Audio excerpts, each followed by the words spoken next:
സാരംഗവാണിയുടെ എല്ലാ സുമനസ്സുകളായ സഹൃദയർക്കും സവിനയം സ്വാഗതം. ശ്വാ എന്ന സംസ്കൃത വാക്കിൻ്റെ അർത്ഥം ഓടി സഞ്ചരിക്കുന്നവൻ, അലഞ്ഞു തിരിയുന്നത് എന്നൊക്കെയാണ്. അത് ചേർത്താണ് ശ്വാനൻ ഉണ്ടായത്. നായ നടക്കാറില്ല, ഓടാറേ ഉള്ളൂ. അലഞ്ഞു തിരിഞ്ഞ് നടക്കുന്ന തെരുവ് നായയുടെ കാലഘട്ടത്തിൽ ഈ വാക്കിൻ്റെ അർത്ഥം എത്ര സമഗ്രമാണെന്ന് നമുക്ക് ചിന്തിക്കാം. തെരുവ് നായ്ക്കൾ ധാരാളം വന്നിരിക്കുന്നു, അത് അലഞ്ഞു തിരിഞ്ഞ് നടക്കുന്നു, ആർക്കും എപ്പോഴും എവിടെ വെച്ചും കടി കിട്ടാം. 2022 നവംബർ വരെയുള്ള കാലഘട്ടത്തിൽ ആരോഗ്യവകുപ്പിൻ്റെ കണക്കനുസരിച്ച് 21 ആളുകൾ കേരളത്തിൽ പേവിഷബാധയേറ്റ് മരിച്ചു. ആ മരണങ്ങളെല്ലാം തന്നെ ദാരുണമാണ്. പക്ഷേ അതിദാരുണമായി നമുക്കെല്ലാം അനുഭവവേദ്യമായത് പാലക്കാട് മങ്കര സ്വദേശിനി 19 വയസ്സുള്ള കോളേജ് വിദ്യാർത്ഥിനിയായ ശ്രീലക്ഷ്മിയുടെ മരണവും സമീപ കാലഘട്ടത്തിലുണ്ടായ പത്തനംതിട്ട ജില്ലയിലെ റാന്നിയിൽ ഉള്ള 12 വയസ്സുകാരിയായ അഭിരാമിയുടെ മരണവുമാണ്. ഇവർ രണ്ടുപേരെയും കടിച്ചത് തെരുവ് നായയല്ല, വളർത്തുനായയാണ്. അവർ വളർത്തിയതല്ല, അയൽവക്കത്ത് വളർത്തിയത്. ഇവർ രണ്ടുപേരും വാക്സിൻ്റെ എല്ലാ ഡോസും എടുത്തതാണ്. എന്നിട്ടും എന്തായി ദുരന്തം സംഭവിച്ചത്? വൈദ്യശാസ്ത്രം അതിന് വിശദീകരണം നൽകുന്നത്, രക്തത്തിലാണ് പേവിഷബാധയുടെ അണുക്കൾ ഉള്ളതെങ്കിൽ ഇമ്മ്യൂണൈസേഷൻ ചെയ്യാം. എന്നാൽ അത് നേരിട്ട് നെർവിലേക്ക് ബാധിച്ചു കഴിഞ്ഞാൽ പ്രയാസമാണ്. ഇമ്മ്യൂണോ ഗ്ലോബുലിൻ കൊടുത്താൽ പോലും ചിലപ്പോൾ അപകടം സംഭവിക്കാൻ വളരെ അപൂർവമായിട്ടേ അത് സംഭവിക്കാറുള്ളൂ. ശ്രീലക്ഷ്മിയെ കടിച്ചത് വളരെ ആഴമുള്ള മുറിവായിരുന്നു, നേരിട്ട് നരമ്പിലേക്ക് പോയി. അഭിരാമിയെ കടിച്ചത് മുഖത്താണ്, തലച്ചോറിലേക്ക് നേരിട്ട് പോയി എന്നുള്ളതാണ് നിഗമനം. വാക്സിൻ്റെ ഗുണനിലവാരമൊക്കെ പരിശോധിച്ച റിസൾട്ടും വന്നിട്ടുണ്ടല്ലോ. ഒട്ടേറെ കാര്യങ്ങൾ നമ്മൾ ശ്രദ്ധിക്കാറുണ്ട്. ഇതിന് പ്രിവെൻറ്റീവ് വാക്സിൻ ഉണ്ടോ? ചിലർ ചോദിച്ചിട്ടുണ്ട്. വരാതിരിക്കാൻ, പേനായ കടിച്ചാലും ബാധിക്കാതിരിക്കാനുള്ള പ്രിവെൻറ്റീവ് വാക്സിൻസ് ഉണ്ടോ? പട്ടി കടിക്കാതിരിക്കാൻ എന്തൊക്കെ മുൻകരുതലുകൾ എടുക്കണം? പട്ടി കടിച്ചു കഴിഞ്ഞാൽ എന്തൊക്കെയാണ് ചെയ്യേണ്ടത്, എന്താണ് ചെയ്യാൻ പാടില്ലാത്തത്?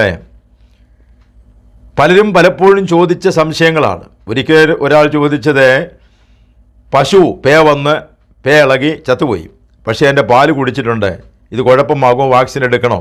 ഇങ്ങനെയൊക്കെയുള്ള നിരവധി സംശയങ്ങൾക്ക് മറുപടി ഞാൻ ഈ ഖണ്ഡത്തിൽ പറയുന്നുണ്ട്. അതുകൊണ്ട് ആദ്യാവസാനം കേട്ടിരിക്കുക.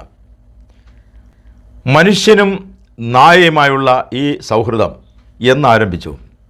ഞാനതിൽ ഒട്ടേറെ ചരിത്രങ്ങൾ പരിശോധിച്ച് നോക്കിയിട്ടുണ്ട്. വളരെ കാലങ്ങൾക്ക് മുമ്പ് തന്നെ ഒരു കൗതുകം കൊണ്ട് നരവംശാസ്ത്രവും ജന്തുവംശാസ്ത്രവും ഒക്കെ പരിശോധിച്ച് നോക്കുന്ന സമയത്ത് പല നിഗമനങ്ങളാണ് കണ്ടത്. അതെല്ലാം കൂടി ഏകദേശം ഇങ്ങനെ ക്രോഡീകരിക്കാമെന്ന് തോന്നുന്നു. ആദ്യമായി മനുഷ്യനും നായുമായി സൗഹൃദം ഉണ്ടായത് ഫാർ ഈസ്റ്റ് കൺട്രീസ്, കിഴക്കൻ ഏഷ്യ പ്രദേശം, നമ്മുടെ രാജ്യത്തിലും അല്ലെങ്കിൽ ഇതുപോലുള്ള കിഴക്കൻ ഏഷ്യൻ രാജ്യങ്ങളിലാണ്, അല്ലെങ്കിൽ യൂറോപ്പിലാണ് എന്നുള്ളതാണ് അഭിപ്രായം. അത് ആ സൗഹൃദമുണ്ടായിട്ട് ഏകദേശം 25,000 വർഷം കഴിഞ്ഞിരിക്കുന്നു എന്നാണ്. ഇന്നത്തെ പരിഷ്കൃത മനുഷ്യൻ ജനിക്കുന്നതിന് മുമ്പുള്ള നിയാണ്ടർതാൽ മനുഷ്യൻ്റെ കാലഘട്ടത്തിലെ ഗ്രേ ഉൾഫ് എന്ന ചാരച്ചെന്നായി, ഇവർ തമ്മിലാണ് സൗഹൃദം തുടങ്ങിയത്. ആ മനുഷ്യൻ്റെ പരിണാമമാണ് ഇന്നത്തെ മനുഷ്യർ. ചാരച്ചെന്നായുടെ പരിണാമമാണ് ഇന്നത്തെ നായ്ക്കൾ. പെറുക്കി തിന്നും വേട്ടയാടി തിന്നും ജീവിച്ചു നടന്ന മനുഷ്യരോടൊപ്പം സമാന സ്വഭാവമുള്ള ചെന്നായ്ക്കൾ കൂടി എന്നാണ്. അതിൻ്റെ കാരണം ചെന്നായ്ക്കൊരു ഉപകാരം കിട്ടി. കാരണം മനുഷ്യൻ വേട്ടയാടി കഴിച്ചിട്ടുള്ള മാംസത്തിൻ്റെ അവശിഷ്ടങ്ങൾ കിട്ടുമ്പോൾ ചെന്നായ്ക്ക് അധ്വാനിക്കാതെ ഭക്ഷണം കിട്ടി. മനുഷ്യർക്ക് ഈ ചെന്നായെ കൊണ്ട് ഉപയോഗമുണ്ടായി. പൊന്തക്കാടുകളിൽ ഒളിച്ചിരിക്കുന്ന ഹിംസ്ര ജന്തുക്കൾ, സിംഹം, കടുവ, പുലി, ഇതൊക്കെ കാടുകൾ ഒളിച്ചിരുന്നാൽ മനുഷ്യനെ പെട്ടെന്ന് തിരിച്ചറിയാൻ കഴിയില്ല. പക്ഷേ ഘ്രാണശക്തിയും ശ്രവണശക്തിയും വളരെ കൂടിയ ചെന്നായി ഇത് കണ്ടുപിടിക്കും. അതുപോലെ കൂട്ടമായി ചെന്നാക്കൾ വേട്ടയ്ക്കായി ഓടിക്കുന്ന മൃഗങ്ങൾ തളർന്നിരിക്കുമ്പോൾ മനുഷ്യർക്കതിനെ വേട്ടയാടി പിടിക്കാൻ വളരെ എളുപ്പമാണ്. ഈ കാരണങ്ങൾ കൊണ്ട് ചെന്നായയെ കാവൽക്കാരനായും വേട്ടയ്ക്ക് സഹായിക്കുന്ന അതുമായിട്ട് മനുഷ്യൻ ചേർത്ത് നിർത്തി. എന്നാൽ നമ്മുടെ പുരാണ ഇതിഹാസ കാലഘട്ടങ്ങളിൽ തന്നെ മനുഷ്യനും നായുമായുള്ള വലിയ ബന്ധത്തെപ്പറ്റി ഒരുപാട് സംഭവങ്ങളുണ്ട്. അതിലൊന്നാണ് യുധിഷ്ഠിരൻ സ്വർഗപ്രവേശനത്തിന് പോകുന്ന സമയത്ത് യുധിഷ്ഠിരനോടൊപ്പം ഒരു നായ ഉണ്ടായിരുന്നു. കുറേ കാലമായി തൻ്റെ കൂടെ കടന്ന നായയും കൊണ്ട് സ്വർഗത്തിൽ കടക്കാൻ ചെന്നപ്പോൾ സ്വർഗത്തിൻ്റെ കാവൽക്കാരൻ പറഞ്ഞു, അതിന് നായ്ക്ക് ഇതിനുള്ളിൽ പ്രവേശനമില്ല, എൻ്റെ കൂടെയുള്ള നായ്ക്ക് പ്രവേശനമില്ല, എനിക്ക് സ്വർഗം വേണ്ട എന്ന് പറഞ്ഞ് യുധിഷ്ഠിരൻ തിരിച്ചുപോയ ആ കഥകളൊക്കെ നമ്മൾ വായിച്ചിട്ടുണ്ട്, കേട്ടിട്ടുണ്ട്. കണ്ണൂർ ജില്ലയിലെ പറശ്ശിനിക്കടവ് മുത്തപ്പൻ്റെ പ്രതിഷ്ഠയോടൊപ്പം ഒരു നായയുടെ പ്രതിഷ്ഠയും ഉണ്ട്. ഖുർആനിൽ 18-ാമത്തെ അധ്യായം അൽ കഹ്ഫ് എന്ന് പറയുന്ന അധ്യായത്തിനകത്തെ സഹസ്രാബ്ദങ്ങൾക്കപ്പുറം ഒരു ഗുഹയിൽ ഉറങ്ങിപ്പോയ ചില ദിവ്യന്മാരുടെ ചരിത്രം പറയുന്നുണ്ട്. 300-ലധികം വർഷക്കാലം അവർ മരിക്കുകയോ ജീർണിക്കുകയോ ചെയ്യാതെ അങ്ങനെ ഉറങ്ങിയെന്നാണ്. അവരോടൊപ്പം ഒരു നായ ഉണ്ടായിരുന്നു. ഈ നായ അവർക്ക് കാവലിരുന്നു. ആ നായ മരിക്കുകയോ ജീർണിക്കുകയോ ചെയ്തില്ല. ഈ നായ ഇവരോടൊപ്പം സ്വർഗത്തിൽ. അങ്ങനെ മനുഷ്യനും നായയുമുള്ള സഹവാസം പുരാണങ്ങളിലും ഇതിഹാസങ്ങളിലും ഒക്കെ ധാരാളം കാണാം. എന്നാൽ നായയെ സംബന്ധിക്കുന്ന ഒരു കഥ ഈ കാലഘട്ടത്തിൽ ഏറ്റവും പ്രസക്തമാണ്. ഗുരുത്വത്തെ സൂചിപ്പിക്കാൻ പറഞ്ഞിരിക്കുന്ന ഒരു കഥയാണ്. ഇമാം ഗസാലി റഹ്മത്തുള്ളാഹി അലൈഹി ഒരു വലിയ പണ്ഡിതനാണ്. അദ്ദേഹം 999 ഗ്രന്ഥങ്ങൾ രചിച്ചു എന്നാണ്. 1000 തികയ്ക്കാഞ്ഞത്, പൂർത്തിയായതെല്ലാം പിന്നെ താഴോട്ടാണ്. അതുകൊണ്ട് അദ്ദേഹം തികയ്ക്കാതിരുന്നത് അത്രയും. അങ്ങനത്തെ മഹാനായ ഒരു പണ്ഡിതനായിരുന്നു. ആയിരക്കണക്കിന് ശിഷ്യന്മാരുമുണ്ട്. ഈ ശിഷ്യന്മാരുമായെല്ലാം ഇരിക്കുന്ന സമയത്ത് അങ്ങ് അകലെ കൂടെ ഒരു നായാടി, വികൃത വേഷധാരിയായ നായാടി കടന്നു പോകുന്നു. അപ്പോൾ ഈ ഇമാം ഗസാലി ഓടിച്ചെന്നിട്ട് അദ്ദേഹത്തെ ആദരിച്ചെല്ലാം കഴിഞ്ഞ് തിരിച്ചു വന്നപ്പോൾ ശിഷ്യന്മാർ ചോദിച്ചു, ഈ നായാടി എന്തിനാണ് ആദരിച്ചത്? അപ്പോൾ അദ്ദേഹം പറഞ്ഞു, ഈ നായാടി എൻ്റെ ഗുരുവാണ്. മഹാപണ്ഡിതനായ അങ്ങേക്ക് ഈ നായാടിയിൽ നിന്ന് എന്ത് പഠിക്കാനാണ് കഴിഞ്ഞത്? അപ്പോൾ അദ്ദേഹം പറഞ്ഞു, വർഷങ്ങൾക്ക് മുമ്പ് ഉൾക്കാട്ടിൽ ഞാൻ ഏകാന്തമായ ധ്യാനത്തിലിരിക്കുന്ന സമയത്ത് പരിചയമില്ലാത്ത ഈ നായാടി അടുത്തു വന്നിരുന്നു. അയാളുടെ കൂടെ ഒരു നായക്കുട്ടി ഉണ്ടായിരുന്നു. കുറേ സമയം ഇങ്ങനെ നിരീക്ഷിച്ചിരുന്ന നായാടി പെട്ടെന്ന് തട്ടഹസിച്ച് സന്തോഷിച്ച് ചിരിക്കാൻ തുടങ്ങി. അപ്പം ഞാൻ ചോദിച്ചു, എന്താ ചിരിക്കുന്നത്? അവൻ പറഞ്ഞു, നായാടിയായ എൻ്റെ ഏറ്റവും വലിയ സഹായിയാണ് ഈ നായ. അപ്പോൾ എൻ്റെ നായക്കുട്ടി പ്രായപൂർത്തിയായി, അതിനാ ചിരിക്കുന്നതെന്ന് പറഞ്ഞു. അത് നായക്കുട്ടി പ്രായപൂർത്തിയായെന്ന് എങ്ങനെ മനസ്സിലായി എന്ന് ചോദിച്ചു. അപ്പോൾ ഈ നായാടി പറഞ്ഞു കൊടുത്തത്രേ, നായക്കുട്ടി പ്രായപൂർത്തിയായി കഴിഞ്ഞാൽ അത് കാലുയർത്തിയേ മൂത്രമൊഴിക്കൂ. ഈ അറിവ് തന്നതുകൊണ്ട് ഇദ്ദേഹം എൻ്റെ ഗുരുവാണ്. ഇവിടെ ആശാൻ്റെ വരികൾ നമുക്ക് ഓർക്കാം. അല്പമോ ഭൂരിയോ വിദ്യ തന്നവൻ ഗുരുതാൻ. ഗുരുത്വത്തിനൊരു കഥ ഇങ്ങനെയും പറഞ്ഞിരിക്കുന്നു. ഇനി എത്രയോ സുഭാഷിതങ്ങളിൽ, എത്രയോ പഴഞ്ചൊല്ലുകളിൽ നായ കഥാപാത്രമാക്കിയിട്ടുണ്ട്. ലാങ്കൂലജാല മതചരണാപഘാതം ഭൂമോ നിപത്യവദനോദര ദർശനം ച ശ്വാപിണ്ഡദസ്യ ഗുരുദേ ഗജപുംഗവസ്തു സ്ഥിരം വിലോകേതി ചാടു ചതൈച്ച ഭുക്തൈ. പട്ടിക്ക് എന്തെങ്കിലും ആഹാരം കൊടുത്തു കഴിഞ്ഞാൽ അത് നിലത്ത് കിടന്ന് ഉരുണ്ടും കയ്യും കാലും മുകളിലേക്കാക്കിയും വാലാട്ടിയും വല്ലാതെ നന്ദിപ്രകടനം നടത്തും. അങ്ങനെ വലിയ വിധേയത്വത്തിൻ്റെ ആവശ്യമില്ല എന്നാണ് ഈ ശ്ലോകത്തിൻ്റെ സാരം. പക്ഷെ ആനയെ കണ്ടുപഠിക്കണം. ആനയ്ക്ക് ആരെങ്കിലും ഭക്ഷണം കൊടുത്താൽ നന്ദിപൂർവ്വം നോക്കിയിട്ട് ആനയും കഴിക്കും. ഇതാണ് വേണ്ടുന്നത്, ഒരുപാട് വിധേയത്വം കാണിക്കേണ്ട എന്നുള്ളതിനായി ഈ ശ്ലോകം പറഞ്ഞത്. ഇനിയുമുണ്ട്, ശുനപ്പുച്ഛം ഇവ വ്യർത്ഥം ജീവിതം വിദ്യയാവിന നഗുഹ്യ ഗോപനേ സക്തം നതുമക്ഷിഗതം ശനേ. അറിവില്ലാത്ത മനുഷ്യൻ്റെ ജീവിതം നായയുടെ വാല് പോലാണെന്ന. നായയുടെ വാല് അതിൻ്റെ ഗുഹ്യഭാഗങ്ങൾ മറയ്ക്കാനും ഉപയോഗിക്കുന്നില്ല, പ്രാണികൾ കടിച്ചാൽ വാല് കൊണ്ട് അടിച്ചു കുടിക്കാനും പറ്റുന്നില്ല. അങ്ങനത്തെ ഉപയോഗമില്ല. ഇങ്ങനെ ഒരു ധാരാളമുണ്ട് പഴഞ്ചൊല്ലുകൾ. പിന്നെ ധാരാളം നായപ്പറ്റി നമുക്കറിയാം. കുരയ്ക്കും പട്ടി കടിക്കൂല, നായയുടെ വാല് 12 കൊല്ലം കുഴലിലിട്ടാലും അത് വളഞ്ഞേയിരിക്കും. ഇങ്ങനെ ഒരുപാട് മണിയുണ്ട്. അരിയും തിന്ന് ആശാരിച്ചയും കടിച്ചും നായ്ക്ക മുറുപ്പ് ഇങ്ങനെ ഒത്തിരി കേട്ടുണ്ട്. അങ്ങനെ ശ്വാനപുരാണം ഞാൻ അവിടെ തൽക്കാലം നിർത്തുന്നു.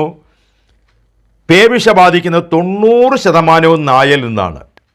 എന്നാൽ പൂച്ച, കുറുക്കൻ, കുരങ്ങ്, ആട്, പശു തുടങ്ങിയ സസ്തനികളും ഉഷ്ണരക്തമുള്ള മൃഗങ്ങളിൽ നിന്നൊക്കെല്ലാം പേവിഷ ബാധിക്കുന്നതായി കണ്ടെത്തിയിട്ടുണ്ട്. പെരിച്ചാഴിയിലും അണ്ണാനിലും പേവിഷബാധ ബാധിക്കുന്നതായി കണ്ടെത്തിയിട്ടുണ്ട്. പക്ഷികളിൽ വവ്വാലിന് മാത്രമാണ് പേവിഷ ബാധിച്ച് ഇതുവരെ കണ്ടിരിക്കുന്നത്. മുയലിനും ചുണ്ടലിക്കും പേവിഷ ബാധിച്ച് കണ്ടിട്ടില്ല. ഇതൊക്കെ നമ്മളുമായി കൂടുതൽ സഹവസിക്കുന്ന ജീവികളാണല്ലോ. പക്ഷികളിൽ ഇത് ബാധിക്കാറില്ല എന്നാണ്. ഒരു 5-6 മാസത്തിനു മുമ്പേ നമ്മുടെ തിരുവനന്തപുരത്തെ തോന്നയ്ക്കിൽ നിന്നൊരു ആൾ വിളിച്ചിട്ട് ചോദിച്ചു, അവരുടെ പൂവൻകോഴിയെ പട്ടി കടിച്ചു, പട്ടിക്ക് പേയുണ്ടോ സംശയിക്കുന്നു, എന്ത് വേണമെന്ന് ചോദിച്ചു. എനിക്ക് ഈ സംഭവം അറിയാമായിരുന്നു. ഞാൻ പറഞ്ഞു, പക്ഷികൾക്ക് പേ ബാധിക്കാറില്ല, പിന്നെ നിങ്ങൾക്കൊരു സംശയമുണ്ടെങ്കിൽ അതിൻ്റെ 10 ദിവസം കൂട്ടിലടച്ചിട്ടേക്കാൻ പറഞ്ഞു. ഒരു കുഴപ്പവും സംഭവിച്ചില്ല. കോഴി ഇപ്പോഴും നല്ല ആരോഗ്യത്തോടെ ഓടി നടക്കുന്നുണ്ട്, കുഴപ്പമൊന്നും സംഭവിച്ചിട്ടില്ല. പക്ഷികൾക്ക് ഇത് ബാധിക്കാറില്ല. പേവിഷ ബാധിച്ചു എന്ന് സംശയമുണ്ടെങ്കിൽ, അത് പട്ടിക്കായാലും പൂച്ചയ്ക്കായാലും സംശയമുണ്ടെങ്കിൽ 10 ദിവസം അവയെ അടച്ചോ കെട്ടിയിടണം. എന്താ കാര്യം? വിഷബാധയുടെ ലക്ഷണം കാണിച്ചു കഴിഞ്ഞാൽ 7 ദിവസം അല്ലെ 10 ദിവസത്തിനകം ഈ മൃഗങ്ങൾ ചത്തുപോകും. അങ്ങനെ സൂക്ഷിക്കണം. അപ്പോൾ ചില സംശയം ചോദിച്ചിട്ടുണ്ട്, മനുഷ്യനിലോ മൃഗത്തിലോ പേവിഷബാധ എത്തിയിട്ടുണ്ടോ എന്ന് പരിശോധിച്ചറിയാൻ വല്ല ലാബ് പരിശോധനകളും ഉണ്ടോ? ഇപ്പോൾ കൊറോണ ഉണ്ടോ എന്ന് പരിശോധിക്കാനുള്ള സംഗതികളൊക്കെ നമ്മൾ കിട്ടിയില്ലേ? അതുപോലെ വല്ല പരിശോധന ഉണ്ടോ? ഇന്ന് വരെ കണ്ടുപിടിക്കപ്പെട്ടിട്ടില്ല. എങ്ങനെയൊക്കെയാണ് പേവിഷബാധ ബാധിക്കുന്നത്, അത് പകരുന്നത്? ഇതുള്ള മൃഗങ്ങൾ കടിച്ചാൽ, മാന്തിയാൽ, നമ്മുടെ ശരീരത്തിൽ മുറിവുണ്ടെങ്കിൽ അതിൽ നക്കിയാൽ, പിന്നെ പേവിഷബാധയുള്ള മൃഗങ്ങളുടെ, ജീവികളുടെ ഉമിനീര് നമ്മുടെ കണ്ണ്, മൂക്ക്, വായ ഇവയിൽ പെട്ടുപോയാൽ വരാൻ സാധ്യത ഉണ്ട്. പട്ടി കടിച്ചാൽ എന്തൊക്കെയാണ് മുൻകരുതലുകൾ എടുക്കേണ്ടുന്നത്? ഏറ്റവും ആദ്യം ഭയപ്പെടരുത്. ഭയപ്പെട്ട് കഴിഞ്ഞ 2 പ്രശ്നമാണ്. മനുഷ്യൻ ഭയപ്പെട്ട് കഴിയുമ്പോൾ അവൻ്റെ ശരീരത്തിൽ അഡ്രിനാലിൻ കൂടും, അപ്പോൾ ബ്ലഡിൻ്റെ പമ്പ് കൂടും. അപ്പോൾ മുറിവിലൂടെ രക്തം കൂടുതൽ സ്രവിക്കാൻ സാധ്യതയുണ്ട്. ബ്ലഡിൻ്റെ പമ്പിങ് കൂടുന്നത് കൊണ്ട് വൈറസുകൾ പെട്ടെന്ന് വ്യാപരിക്കാനുള്ള സാധ്യത കൂടുതലാണ്. അതുകൊണ്ട് ഭയക്കരുത്. പ്രധാനമായും ചെയ്യേണ്ടത് കടിയേറ്റ ഭാഗത്തിൽ 15 മിനിറ്റ് നേരം സോപ്പും വെള്ളവും ഉപയോഗിച്ച് കഴുകുക. ഇപ്പം കടിച്ചിടത്ത് വെച്ച് വെള്ളം കിട്ടുന്നില്ല, കുറച്ച് കഴിഞ്ഞാണ് കിട്ടുന്നത് എങ്കിൽ അന്നേരം ചെയ്താൽ മതി. സോപ്പില്ല, വെള്ളം മാത്രം ഒഴിച്ചാലും മതി. അതിനെല്ലാം അതിൻ്റേതായ റിസൾട്ടുകളുണ്ട്. പക്ഷേ 15 മിനിറ്റ് നേരം സോപ്പ് ഉപയോഗിച്ച് തന്നെ ഒന്നുകിൽ ഒഴുകുന്ന വെള്ളം അല്ലെ ടാപ്പിലെ വെള്ളത്തിൽ വേണം അത് ചെയ്യാൻ. എന്നിട്ട് ആ മുറിവിലെ ആൽക്കഹോൾ, ബെറ്റാഡിൻ, അയഡിൻ, ഫിനോൾ എന്നിവ ലേപനം ചെയ്യാൻ ശ്രമിക്കുക. കാരണം ഇത് പുരട്ടിക്കഴിഞ്ഞാൽ വൈറസിൻ്റെ പുറന്തോടെ ദ്രവിച്ചു പോകും, വൈറസ് നശിക്കും. ഇതെല്ലാം ഫസ്റ്റ് എയ്ഡ് മാത്രമാണ്, വാക്സിന് പകരമാകുന്നില്ല. എന്നിട്ട് എത്രയും പെട്ടെന്ന് വാക്സിനേഷൻ കേന്ദ്രത്തിലെത്തിക്കണം. കാരണം വൈറസ് രക്തത്തിൽ നിൽക്കുന്ന സമയത്ത് മാത്രമേ വാക്സിൻ പ്രയോജനം ചെയ്യൂ. അത് നെർവിലേക്ക് കടന്നു കഴിഞ്ഞാൽ വാക്സിൻ പ്രയോജനമില്ല. അതുകൊണ്ട് എത്രയും പെട്ടെന്ന് എത്തിക്കണം, അതാണ് വേണ്ടത്. ബ്ലഡിൽ നിൽക്കുന്ന സമയത്ത് തന്നെ ഫസ്റ്റ് ഡോസ് കൊടുത്തിരിക്കണം. കൊടുത്താൽ ഇത് വ്യാപരിക്കാതെ രക്ഷപ്പെടാൻ കഴിയും. അതുപോലെ പട്ടി കടിച്ചു കഴിഞ്ഞാൽ ആ മുറിവ് കഴുകി ഫസ്റ്റ് എയ്ഡ് ചെയ്യുന്നതിനോടൊപ്പം തന്നെ മുറിവൊരിക്കലും വെച്ചു കെട്ടാൻ ശ്രമിക്കരുത്. വെച്ച് കെട്ടിക്കഴിഞ്ഞാൽ ഈ വൈറസ് ഉള്ളിലേക്ക് പോകാൻ സാധ്യത കൂടുതലാണ്. പട്ടി കടിക്കുന്ന വ്രണങ്ങൾ ഡോക്ടർമാരെ ആദ്യം തന്നെ അത് സ്റ്റിച്ച് ചെയ്യാറില്ല, തയ്ക്കാറില്ല, തുന്നലിടാറില്ല. അതിന് വേണ്ടുന്ന ചികിത്സകളൊക്കെ ചെയ്ത് കഴിഞ്ഞിട്ട് പിന്നെ സെക്കൻഡറി സ്യൂച്ചറിങ് എന്നാണ് പറയുന്നത്, പിന്നീടാണ് അത് തയ്ക്കുന്നത്. എന്നാൽ അമിതമായ രക്തസ്രാവം ഉണ്ടെങ്കിൽ പഞ്ഞി വെച്ച് അമർത്തി വയ്ക്കുക. അമിത രക്തസ്രാവം ഉണ്ടെങ്കിൽ ഡോക്ടർമാരത് അത് സ്റ്റിച്ചിടാറുണ്ട്. അങ്ങനെ ചെയ്യുക. അപ്പോൾ ഈ കൂടാതെ ചിലർ ഈ നായ കടിച്ചു കഴിഞ്ഞാൽ ആ മുറിവിലേക്ക് മഞ്ഞൾപ്പൊടി ഇടുക, പച്ചില അരച്ച് കെട്ടുക, ഇത്തരം കാര്യങ്ങളൊന്നും ചെയ്യരുത്. ഇതുകൊണ്ടൊന്നും പ്രയോജനമില്ല എന്ന് മാത്രമല്ല, ഇൻഫെക്ഷൻ കൂടാൻ സാധ്യതയുമുണ്ട്. ചില പാമ്പ് കടിക്കുമ്പോൾ വ്രണം വലുതാക്കുന്നത് പോലെ പട്ടി കടിച്ച വ്രണം വലുതാക്കി കഴുകാൻ ശ്രമിക്കാറുണ്ട്. അങ്ങനെയൊന്നും ചെയ്യേണ്ട കാര്യമില്ല. പൂച്ച, നമ്മുടെ പാലക്കാട് ജില്ലയിലെ ശ്രീകണ്ഠപുരത്ത് 11 വയസ്സുള്ള സഞ്ജയ് എന്ന കുട്ടിയെ പൂച്ച ഒന്നും മാന്തി, ചെറുതായിട്ട് മാന്തിയതേ ഉള്ളൂ, ചെറിയൊരു പോറലേ ഉള്ളൂ. അതാരും പരിഗണിച്ചില്ല. അവസാനം കുട്ടിക്ക് പേവിഷബാധ ഏറ്റു, കുട്ടി മരണപ്പെട്ടുപോയി. എന്താണ് ഇവിടെ സംഭവിക്കുന്നത്? പൂച്ചയുടെ നഖത്തിൽ എങ്ങനെയായി പേവിഷബാധ വരുന്നത്? പൂച്ച എപ്പോഴും കൈ നക്കുന്ന ജീവിയാണെന്ന് മറന്നു പോകരുത്. അല്ല, നഖത്തിൽ പേവിഷം ഉണ്ടാകുന്നത് വെളിയിൽ നിന്നുണ്ടാകുന്നതല്ല, അതെപ്പോഴും കൈ നക്കിക്കൊണ്ടിരിക്കുന്ന ഒരു ജീവിയാണ്. മാത്രമല്ല, പൂച്ചയുടെ രോമവും അതിൻ്റെ അവശിഷ്ടങ്ങളുമൊക്കെ ഉണ്ടെങ്കിൽ അത് മനുഷ്യ ശരീരത്തിൽ പ്രവേശിച്ചാൽ ടോക്സോ പ്ലാസ്മോസിസ് എന്ന് പറയുന്ന ഒരു രോഗാവസ്ഥ ഉണ്ടാകാൻ സാധ്യതയുണ്ട്. ഈ രോഗാവസ്ഥ വന്നു കഴിഞ്ഞാൽ ഗർഭിണികളിൽ അത് അവശേഷിച്ച് കിടന്നു കഴിഞ്ഞാൽ അതിന് ജനിക്കുന്ന കുട്ടികൾക്ക് വൈകല്യം ഉണ്ടാകാൻ വരെ സാധ്യതയുണ്ടെന്നാണ് ശാസ്ത്രം കണ്ടെത്തിയിരിക്കുന്നത്. അതുകൊണ്ട് പൂച്ചയെ പുറത്താക്കുന്നത് നല്ലത്. വീടിനകത്ത് വളർത്തേണ്ട കാര്യമില്ല. കാരണം ഇത് എവിടെയൊക്കെയൊക്കെ പോയിട്ടൊക്കെ ആയിരിക്കും വരുന്നത്. ചില സംശയങ്ങൾക്ക് മറുപടിയാണ് അവസാനമായി പറയാനുള്ളത്. നായ്ക്ക് വാക്സിൻ എടുക്കുന്നത് പോലെ പൂച്ചയ്ക്കും വാക്സിനേഷൻ ഉണ്ടോ? ഒരാൾ ചോദിച്ചതാണ്. പൂച്ചയ്ക്കും വാക്സിനേഷൻ ഉണ്ട്, പട്ടിക്കും വാക്സിനേഷൻ ഉണ്ട്, പേ വരാതിരിക്കാൻ. അങ്ങനെ വാക്സിനേഷൻ എടുത്തു കഴിഞ്ഞ് ഓരോ വർഷവും അതിൻ്റെ ബൂസ്റ്റർ ഡോസ് എടുക്കാൻ മറക്കരുത്. അതാണ് പ്രധാന കാര്യം. ബൂസ്റ്റർ ഡോസ് എടുത്തില്ലെങ്കിൽ വീണ്ടും വരാൻ സാധ്യതയുണ്ട്. പിന്നീട് ഒരിക്കൽ ഒരാൾ വന്ന് ചോദിച്ചത്, രോഗിയാണ്, വന്ന് ചോദിച്ചു, 2 മാസം മുമ്പ് പൂച്ച മാന്തി, ഇനി വാക്സിനേഷൻ എടുക്കണോ? പൂച്ച മാന്തി, പൂച്ച ഉണ്ടോ? പൂച്ചയില്ല, പൂച്ച ഇതിലേ പോയി. അപ്പോൾ ആ വീട്ടിലെ പൂച്ചയല്ല, ഒരുപക്ഷേ പേ ആകാൻ ചത്തുപോയിരിക്കാം. ഇത് പേ ബാധിച്ചു കഴിഞ്ഞാൽ 7 ദിവസം മുതൽ 10 ദിവസത്തിനകം മരിക്കുന്നത് പട്ടിയും പൂച്ചയുമാണ്. മനുഷ്യന് 1 മാസം മുതൽ 3 മാസം വരെ ഈ വൈറസ് ഉള്ളിൽ അനങ്ങാതെ കിടന്നിട്ട് പിന്നീട് പേവിഷബാധ ഉണ്ടായ സംഭവങ്ങൾ ധാരാളമുണ്ട്. 1 വർഷം കഴിഞ്ഞിട്ട് 1 വർഷം വരെ വൈറസ് അടങ്ങിയിരുന്നിട്ട് പേവിഷബാധ ഉണ്ടായ സംഭവങ്ങളും ഉണ്ട്. അതുകൊണ്ട് വാക്സിൻ എടുക്കാൻ തന്നെയാണ് അദ്ദേഹത്തോട് പറഞ്ഞത്. എന്നിട്ട് ചോദിച്ചു, നായ്ക്കോ പൂച്ചയ്ക്കോ മനുഷ്യനോ പേവിഷബാധ ഉണ്ടായിക്കഴിഞ്ഞാൽ അത് ഉണ്ടോ ഇല്ലേ എന്ന് പരിശോധിക്കാൻ വല്ല ലബോറട്ടറി പരിശോധനകളും ഉണ്ടോ? ഇതുവരെ ഇല്ല. മറ്റൊരു സംശയം ഒരിക്കലൊരാൾ ചോദിച്ചത്, പൂച്ചയോ പട്ടിയോ നക്കി വാക്സിനേഷൻ എടുക്കണോ? മുറിവുള്ള സ്ഥലത്താണ് നക്കിയതെങ്കിൽ ഈ ജീവിക്ക് പേ ഉണ്ടോ ഇല്ലയോ നമുക്കറിയില്ല. നമ്മുടെ ശരീരത്തിൽ മുറിവുണ്ട്, അവിടെയാണ് നക്കിയതെങ്കിൽ വാക്സിനേഷൻ വേണം. ഇനി മുറിവില്ലാത്തിടത്താണ് നക്കിയതെങ്കിൽ നേരത്തെ പറഞ്ഞതുപോലെ 15 മിനിറ്റ് കഴുകിയാൽ മതി, സോപ്പിട്ട് കഴുകണം. പിന്നൊരിക്കലും ഒരാൾ ചോദിച്ച സംശയമാണ്, അവരെ വീട്ടിൽ വളർത്തുന്ന പശു പേ ഇളകി ചത്തു. അതിൻ്റെ പിറ്റേന്ന് ഇദ്ദേഹം ആശുപത്രിയിൽ വന്നിട്ട് ചോദിച്ചു, സാർ വാക്സിനേഷൻ എടുക്കണോ, അതോ എടുത്താലും ഗുണമില്ലാതാകുമോ, കുഴപ്പമുണ്ടാകുമോ? ഒരു കാരണവശാലും ഭയപ്പെടേണ്ട. പാലിലൂടെയോ മാംസത്തിലൂടെയോ പേവിഷം ബാധിച്ചതായി ഇന്നുവരെ തെളിയിക്കപ്പെട്ടിട്ടില്ല, അങ്ങനെ ബാധിക്കാറില്ല. പിന്നീട് ഒരിക്കൽ ചോദിച്ചത്, ഒരിക്കൽ പട്ടി കടിച്ചു, വാക്സിനേഷൻ്റെ എല്ലാ ഡോസും കഴിഞ്ഞു, വീണ്ടും 2 കൊല്ലം കഴിഞ്ഞ് പട്ടി കടിച്ചു, വാക്സിനേഷൻ എടുക്കണോ? നിർബന്ധമായും എടുക്കണം. കാരണം ആ കടിച്ച സമയത്തേക്കുള്ള പ്രൊട്ടക്ഷൻ മാത്രമേ ഇതിനുള്ളൂ, കുറച്ച് നാളത്തേക്ക് അതിൻ്റെ പ്രൊട്ടക്ഷൻ കിട്ടുകയുള്ളൂ. പിന്നീട് ചോദിക്കുന്ന ഒരു സംശയം, പ്രിവൻറ്റീവ് വാക്സിൻ ഉണ്ടോ? എന്തെങ്കിലും പട്ടിയോ പൂച്ചയോ വല്ലതും കടിച്ചാൽ പേവിഷം ബാധിക്കാതിരിക്കാനുള്ള പ്രിവൻറ്റീവ് വാക്സിൻ ഉണ്ടോ? ഉണ്ട്. അത് 0-7-28 ഡേയ്സ് എന്നാണ് പറയുന്നത്.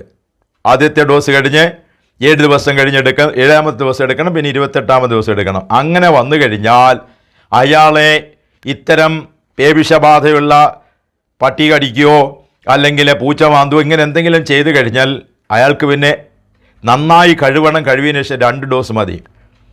0-3, അതായത് ആദ്യത്തെ വാക്സിൻ, പിന്നെ 3ാമത്തെ ഡോസ്. ഇതാണ് അതിൻ്റെ കണക്കൊക്കെ ആരോഗ്യവകുപ്പ് പഠിപ്പിച്ചിരിക്കുന്നതും പറഞ്ഞു തരുന്നതും എല്ലാം. ഗർഭിണികൾക്കും മുലയൂട്ടുന്ന അമ്മമാർക്കും വാക്സിൻ കൊടുക്കാമോ? കൊടുക്കാം, യാതൊരു പ്രശ്നങ്ങളും ഇല്ല. നായ കടിക്കാതിരിക്കാൻ ചില മുൻകരുതലുകൾ എടുക്കാൻ കഴിയും. നായ ഉറങ്ങിക്കിടക്കുമ്പോൾ, ഭക്ഷണം കഴിച്ചുകൊണ്ടിരിക്കുമ്പോൾ, അതിൻ്റെ കുഞ്ഞിന് പാല് കൊടുക്കുമ്പോൾ ഈ സമയത്ത് അതിനെ ശല്യം ചെയ്യരുത്, പെട്ടെന്ന് പ്രകോപിതമാകാൻ സാധ്യതയുണ്ട്. ഡോൺ പാനിക്, പട്ടിയെ കണ്ടാൽ ഭയക്കരുത്. ഭയന്നാൽ ശരീരത്തിൽ അഡ്രനാലിനുണ്ടാകും, അതിൻ്റെ സ്മെല്ല് നായ്ക്ക് കിട്ടും, ഇവൻ പേടിച്ചു എന്ന് പെട്ടെന്ന് മനസ്സിലാകും, കടി കിട്ടാൻ എളുപ്പമുണ്ട്. ഡു നോട്ട് റൺ, നായെ കണ്ടാൽ ഓടരുത്. ഓടിക്കഴിഞ്ഞാൽ അതിൻ്റെ ഇരകളെ ഓടിച്ചിട്ട് പിടിച്ച് തിന്നുന്ന ശീലമാണ് പട്ടിക്കുള്ളത്. അതുകൊണ്ട് ഓടിയാൽ അത് പിറകെ ഓടും, കടിക്കും. ഓടരുത്. മേക്ക് ഫിസ്റ്റ്സ്, FISTS എന്ന് പറഞ്ഞാൽ നായെ കണ്ടു കഴിഞ്ഞാൽ അത് ആക്രമിക്കുമ്പോൾ സംശയം തോന്നിയാൽ കൈ 2 മുഷ്ടി 2 ഇങ്ങനെ ചുരുട്ടി പിടിക്കുക. അതാണ് ഫിസ്റ്റ്സ് എന്ന് പറയുന്നത്.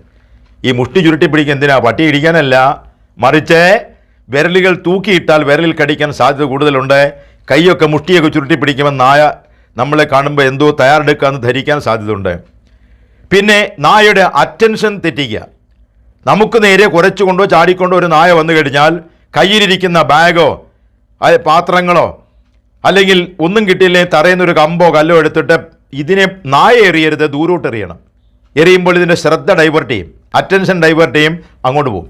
പിന്നെ മേക്ക് കമൻസ്, പടിയുടെ കടിക്കരുതാ പോടാ, അങ്ങനെയൊക്കെ കമൻറ്റ് ചെയ്താൽ നായ തിരിച്ചോടാൻ സാധ്യതയുണ്ട്. ഇനി അടുത്ത് വന്നുകൂടി നായ കടിച്ചു കഴിഞ്ഞാൽ അതിനെ പിടിവിടാനുള്ള ഏറ്റവും നല്ല മർമ്മം അതിൻ്റെ മൂക്കാണ്. ഏറ്റവും നായയുടെ സെൻസിറ്റീവ് ഓർഗൻ മൂക്കാണ്.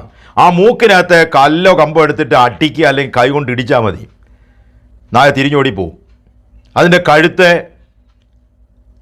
അതിന് കൂടുതൽ സെൻസിറ്റീവായ ഭാഗങ്ങൾ അവിടേക്കൊന്ന് പഞ്ച് ചെയ്യാൻ കഴിഞ്ഞാൽ നായ തിരിച്ചു പോകും. ഒരിക്കൽ വിവാഹിതരായി വലിയ പഴക്കമില്ലാതെ നവവധൂവരന്മാർ തെരുവിലൂടെ പോകുന്ന സമയത്ത് ഒരു തെരുവ് നായ കുരച്ചുകൊണ്ട് ഓടി വന്നു. അപ്പം നായയെ അടിക്കാനോ എറിയാനോ കല്ലോ കമ്പോ ഒന്നും ഭർത്താവ് നോക്കിയപ്പോൾ കണ്ടില്ല. നല്ലവനായ അയാൾ ചിന്തിച്ചു, നായ എന്നെ കടിച്ചാലും വേണ്ടില്ല, എൻ്റെ ഭാര്യയെ കടിക്കരുത്. അയാൾ എന്ത് ചെയ്തു? ഭാര്യയെ എടുത്ത് ഉയർത്തിപ്പിടിച്ചു. എത്ര വലിയ സ്നേഹമുള്ള മനുഷ്യനാ!